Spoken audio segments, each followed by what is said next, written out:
Is this a carbonara or a cacio e pepe? Depends on who you ask, but most people will tell you it's neither. But it's delicious either way, so I think we should go give it a try. So if you're Italian or have any Italian family, I suggest pausing this video and exiting the browser because this will probably offend you greatly. So I take some Parmesan cheese, which is shredded. You're kind of supposed to grate your own cheese so it's finer. And I cracked a whole egg in here and whisked those two things together. Now you can see that it's kind of clumpy because I used shredded cheese, but it still comes together pretty nicely. I later added an extra egg yolk to the mixture just to get that nice carbonara color, but I'm not really making a carbonara pasta. I don't have the bacon or anything like that, but I'm just putting Parmesan and an egg yolk and eggs together and adding that to my pasta.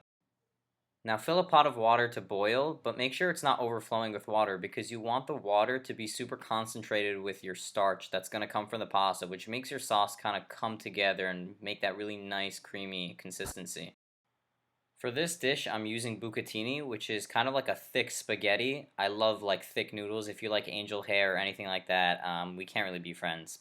This pasta has a hole in the middle that is meant to capture all the sauce that you make, and it goes inside and makes it super creamy, and it's just the perfect kind of pasta for cacio e pepe or carbonara, any kind of Italian creamy sauce pasta dish. A lot of people are nervous about putting spaghetti in a pot, like, oh no, it doesn't fit. What am I going to do with all these things hanging out the side of the pot? Just use some patience here, okay? 30 seconds, you'll be able to use tongs and kind of just twist them in. You'll be fine. So my pasta box says to cook it for 7 minutes to get that perfect al dente texture, but I'm going to be cooking it a little more in the pan when I throw in the sauce, so I'm putting my timer for 5 minutes and taking it out a little bit early so that it can cook for the rest of the time in my sauce. So by now you can see my pasta water has become super starchy, it's not clear anymore, and that's going to be perfect because that kind of consistency in the water is going to bring the sauce together and make our pasta super creamy. Now this is important, you want to keep all of the pasta water, and don't be afraid that when you're transferring the pasta into the saucepan, that water gets in there. That's exactly what you want. You need it a little bit moist so that the pasta doesn't become like pan-seared or like it won't brown or anything. You need some water in there a little bit. Also very important, when you're transferring your pasta, make sure that your pan is on the lowest heat possible because you don't want anything happening to it. You want to keep it nice and moist, you don't want the water to evaporate, and you want some good pasta water in there.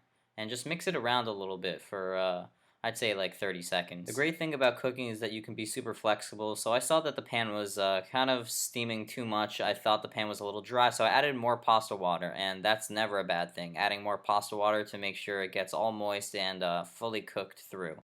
Now I'm about to add my egg and Parmesan mixture, but you have to be really careful with this step because remember, we do have egg in this and we don't want it to become scrambled eggs. We don't want to cook the eggs. So I turned off the heat right there and I'm going to use the residual heat in the pan to let the Parmesan kind of just melt and quickly coat the pasta.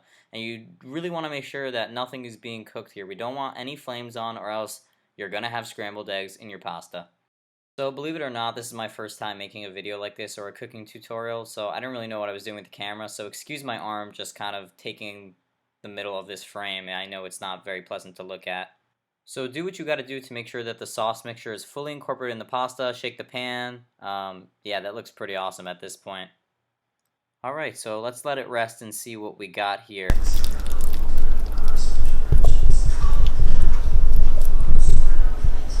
So I'm going to let that sound speak for itself. I'm not going to make any jokes. I'm not going to make any references to Cardi B or Megan Thee Stallion. You already know what's going on here. Okay, so do this quick tong twist trick with a ladle or a spoon, and it looks really nice. I sprinkled some Parmesan on the top as a nice garnish, and there you go. We have it, a super creamy, super delicious carbonara, kind of cacio e pepe. I put some pepper on the top to finish it off. I don't know what exactly this is, and I'm sure I'll make a lot of people upset, but this is super amazing, guys. I hope you try this.